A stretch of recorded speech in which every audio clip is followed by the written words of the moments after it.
Hola, ¿cómo están? Bueno, vamos a referirnos en esta oportunidad a la ortografía y a las normas gramaticales.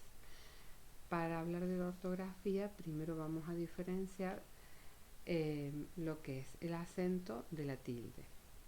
El acento consiste en la mayor prominencia con que se emite y percibe una sílaba, que por tal razón se llama tónica. Cada una de las sílabas inacentuadas recibe el nombre de sílaba átona. La tilde, en este caso, es la representación gráfica del acento, llamado también acento gráfico, y las reglas generales de acentuación son las que determinan en cada palabra la presencia o ausencia de tilde. Vamos a distinguir entonces las palabras agudas, que son aquellas que se acentúan en la última sílaba, considerando que contamos a las sílabas de atrás hacia adelante. Entonces las agudas se acentúan en la última sílaba y llevan tilde siempre que terminen en las consonantes N, S, no precedidas de otras consonantes, y cuando su terminación también es en vocal. Entonces, por ejemplo, lleva tilde la palabra ración. Ración se acentúa en la última sílaba y lleva tilde porque termina en N. Lo mismo ocurre con anís, lleva tilde porque termina en S y se acentúa en la última sílaba, y ananá porque termina en vocal y se acentúa en la última sílaba. Y no la llevan en este caso amistad porque termina en una consonante distinta de N o S, snows porque termina en doble consonante, o virrey. Las palabras graves son aquellas que se acentúan en la penúltima sílaba y llevan tilde cuando no terminan en una consonante distinta de N, S, o cuando terminan en el dígrafo che, y cuando terminan en más de una consonante. Por ejemplo, jockey, cibor, lápiz, bíceps, cronos. Y por último, las palabras esdrújulas y sobreesdrújulas. Estas siempre van a llevar tilde y se acentúan, en el caso de las esdrújulas, en una sílaba anterior a la antepenúltima sílaba, y en el caso de las sobreesdrújulas, en una sílaba anterior a la anterior de la antepenúltima sílaba. También es importante que hablemos de los monosílabos. Los monosílabos son palabras que tienen una sola sílaba y por regla general no llevan tilde. Por ejemplo, fue, vio, dio, guión, fe, fiar son palabras que no van a llevar tilde. La tilde diacrítica es aquella que se emplea en nuestra lengua para diferenciar palabras de igual o semejante forma, pero que tienen un significado diferente. Por ejemplo, en el caso de los monosílabos, diferenciamos el monosílabo el con tilde de el sin tilde. En el primer caso es un pronombre personal, en el segundo caso es un determinante artículo. También puede ser la palabra ópera, que no es monosílabo, pero sí se va a diferenciar de opera. En un caso es un género musical y en el segundo caso es la acción del verbo operar. Vamos a ver en este cuadro cuáles son los monosílabos que se diferencian por su tilde diacrítica. Por ejemplo, el pronombre personal tú lleva tilde y se diferencia del determinante posesivo. Lo vemos en oraciones.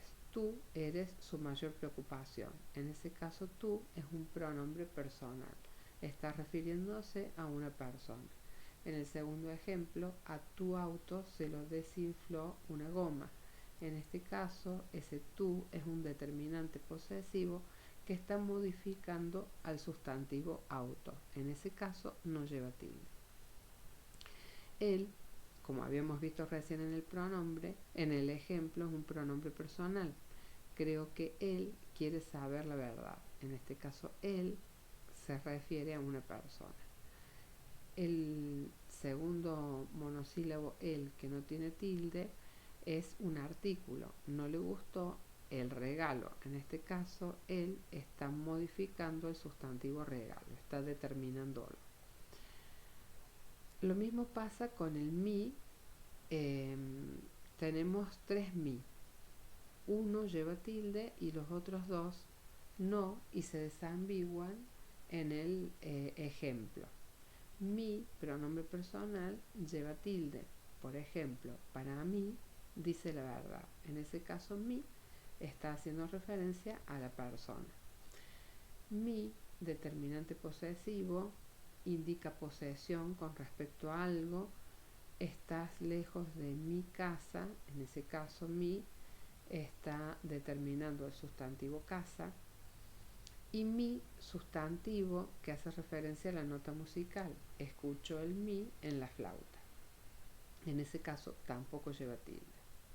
En el caso del sí, hay 5 casos de sí que vamos a ir diferenciando.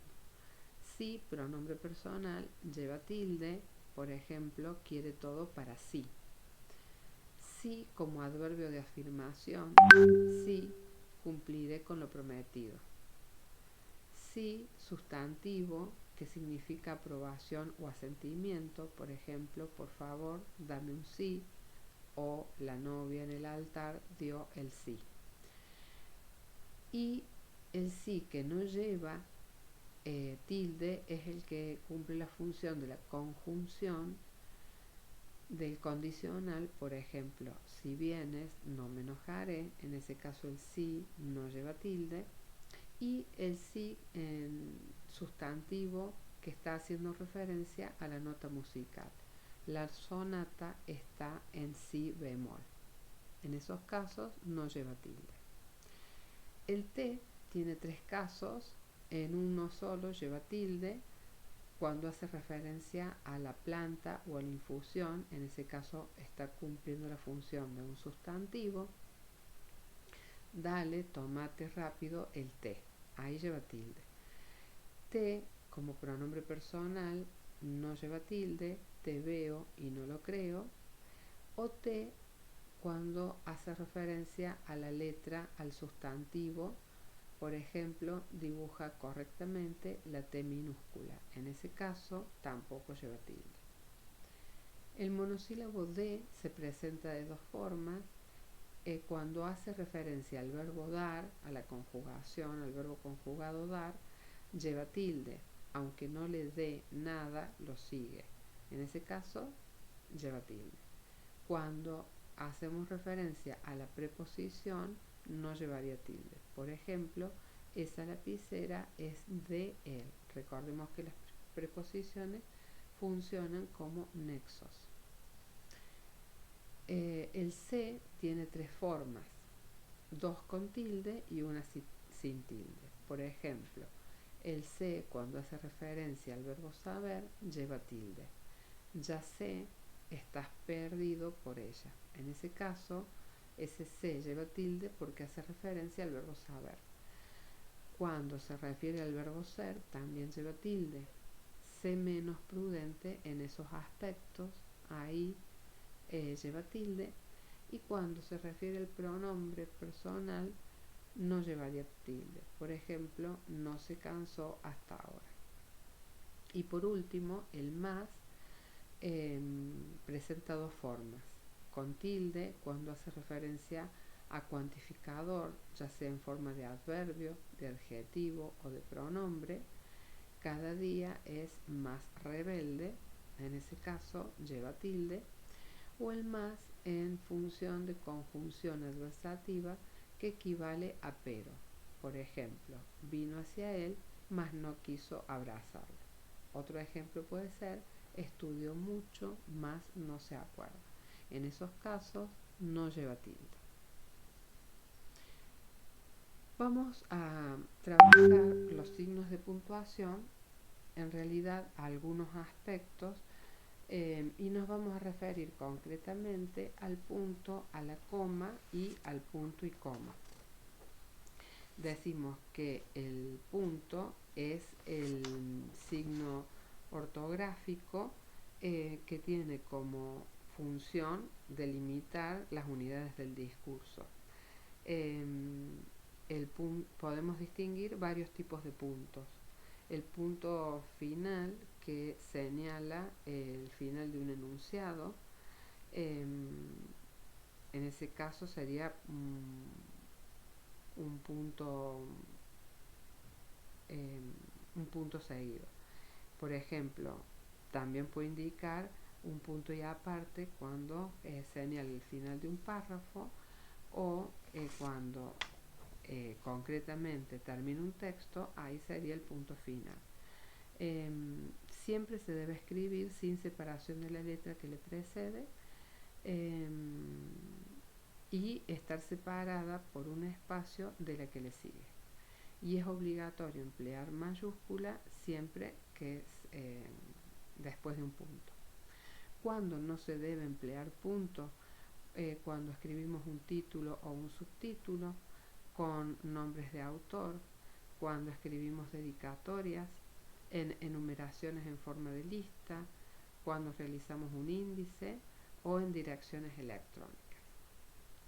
Con respecto a la coma, la función principal es la de delimitar unidades lingüísticas inferiores a la de un enunciado. Siempre se debe escribir sin separación de la letra que le precede y separada por un espacio de la letra que le sigue.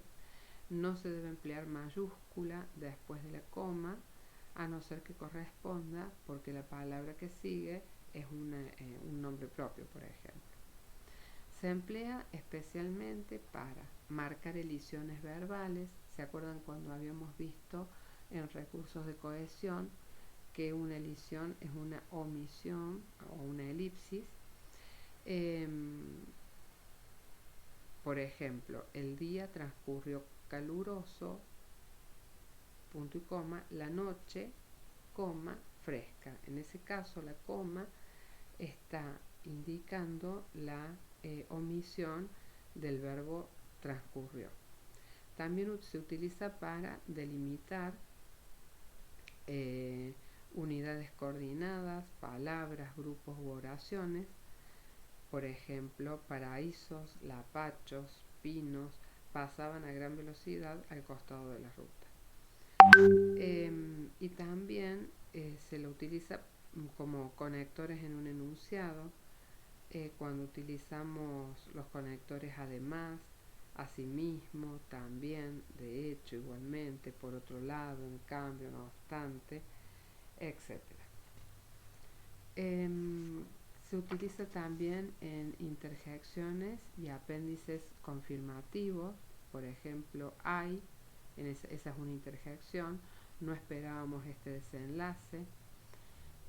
O por ejemplo, cuando uno dice no te gusta esta comida, ¿verdad? Entre esos dos elementos, entre no te gusta esta comida y verdad, iría una coma.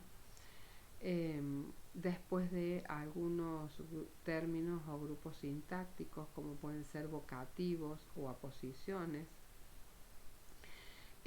o cuando el complemento circunstancial es extenso y precede al verbo. Algo muy importante, no se usa la coma para separar el sujeto del predicado. Y por último, el punto y coma se emplea para delimitar unidades inferiores al enunciado, como grupos sintácticos u oraciones. Al igual que la coma, debe escribirse siempre sin separación de la letra que le precede y separada por un espacio de la que le sigue. Tampoco se debe emplear mayúscula después del punto y coma, a no ser que corresponda a un nombre propio. Se emplea entre oraciones juxtapuestas, entre unidades coordinadas por nexos copulativos o disyuntivos y adversativos, en numeraciones cuando ya existe la coma. Básicamente en esas circunstancias. Por ejemplo, en unidades coordinadas por nexos copulativos podría ser la primavera en los países nórdicos se parece mucho al invierno. punto y coma, sin embargo, con los primeros rayos del sol más cálidos, la gente sale a disfrutarlos. Ahí tenemos un nexo adversativo por el sin embargo. Enumeraciones, cuando ya existe la coma, saber contar cuentos, anécdotas, historias, agiliza la conversación, punto y coma, se torna importantísimo para la comunicación con los demás. Y finalmente vamos a ver algunos casos de normas gramaticales. Habíamos visto el verbo haber, que se utiliza como auxiliar de los tiempos compuestos. Pero también se utiliza el verbo haber y el verbo hacer como formas impersonales. Por ejemplo, haber y hacer pueden indicar tiempo, hecho o suceso o acontecimiento, y en este caso ese uso es impersonal, es decir, que no va a tener sujeto y siempre se debe emplear en la tercera persona del singular. Por ejemplo, hace calor o hubo muchos incendios. En ese caso, muchos incendios está en plural, pero yo no lo tengo que hacer concordar con el verbo haber porque no es el sujeto, sino que es el complemento directo. Este verbo, en ese caso, es un verbo impersonal porque carece de sujeto. Otro ejemplo sería cuando hace referencia a pronóstico del tiempo. Por ejemplo, es incorrecto decir hicieron 38 grados de temperatura. La forma correcta es hizo 38 grados de temperatura. 38 grados no está siendo el sujeto, sino es el complemento directo, porque este verbo está utilizado como una forma impersonal. Por eso se utiliza en tercera persona del singular. Otra norma gramatical importante es el uso del artículo en nombres propios o con otros sustantivos. Los nombres propios, ya sean antropónimos o topónimos, no precisan del artículo, salvo que éste se utilice, como por ejemplo en algunos topónimos como La Rioja, que es el nombre que necesita el artículo, ¿sí? O cuando se refieren a familias completas para nombrar el apellido, en ese caso se utiliza el antropónimo con el artículo que corresponde. Por ejemplo, llegaron los Jiménez. En ese caso está bien dicho, porque está haciendo referencia a todo un núcleo familiar. También se utiliza cuando es una figura famosa. Por ejemplo, podemos decir comenzaron los almuerzos del Alegram. En ese caso está permitido el artículo con el uso de los apellidos o los nombres.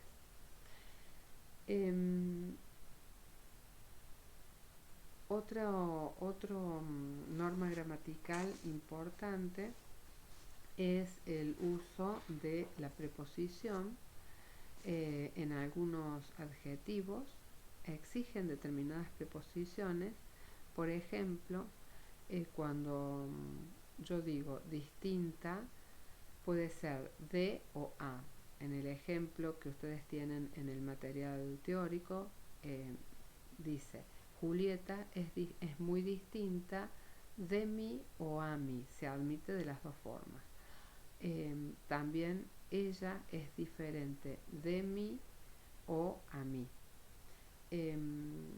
Con la expresión seguro de, lo vi muy seguro de su decisión, ¿sí? Ahí la preposición que es exigida es la de. Con las formas accesible, la preposición exigida es la preposición a. Por ejemplo, la nueva directora parece muy accesible a nuestras inquietudes. Con la expresión indiferente se admite tres tipos de preposiciones.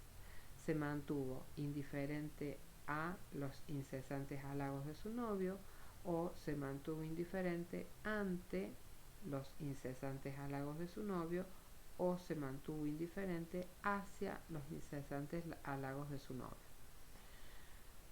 Con la expresión adecuado admite o exige la preposición a. Es un proyecto adecuado a las necesidades de los ingresantes. Con respecto a la expresión cercana, también admite o exige la preposición a. La escuela está cercana a la biblioteca. Y por último, el uso del dequeísmo, el queísmo y el dequeísmo. Se llama dequeísmo al uso incorrecto de la secuencia de que en subordinadas sustantivas, cuando la preposición de no está gramaticalmente justificada. Por ejemplo,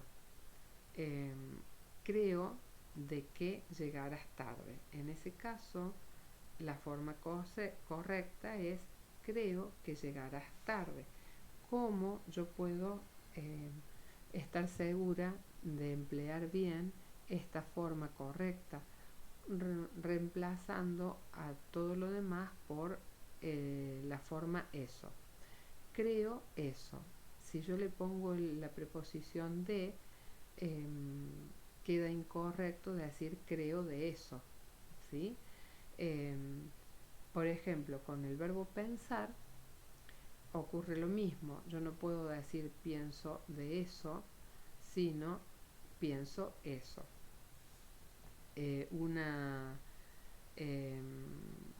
Otra expresión sería estoy segura de que llegarás tarde.